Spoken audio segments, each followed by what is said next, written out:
But nakita ko kasi noon sa Davao, alam na mga taga Davao yan, Del Sur, Del Norte. Davao was a very terrible place.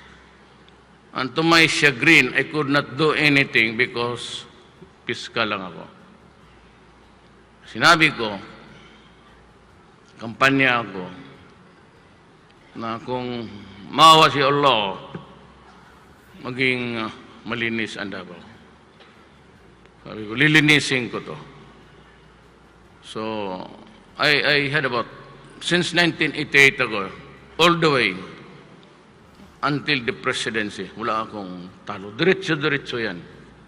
Kaya sabi ka ni Jean Munjong, maybe because it's destiny or the people, alam nila, na gusto mo talagang magtrabaho para sa kapwa mo tao, sa kapakanan ng tao. And because service-oriented, ang pamilya namin, tumakbo nga ako ang pagkamayo. Nanalo ako. Kayong mga durugista, papatayin ko talaga kayo. You create. Wala akong pakialam na human rights na yan. You create.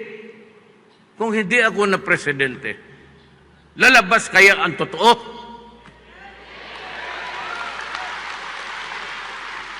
Sabi ko noon sa Davao, Davao sabihin ko, lilinisin ko. Nagawa ko ang gusto ko. Kaya kontrolado ko yung impormasyon, mayor lang ako eh. Sabi ko, 6 months, 3 to 6 months, ubusin ko. Tangina niya. Pati mga general sa police, were into policeness. Kayo mga general, putang ina nyo akong general.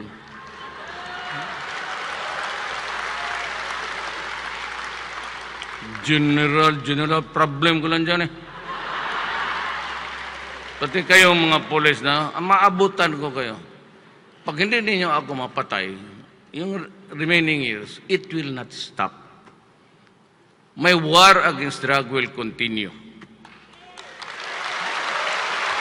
To the last day of my term. Pag nadisgrasya ako, sinabi ko, I'm willing, pupusta ko ang pagka-presidente ko. My honor and my life. Ayaw lang ninyong maniwala. Kaya, yari. Kala sa ninyo kasi nagbibiro ako at kasi lang taga-probinsya ako.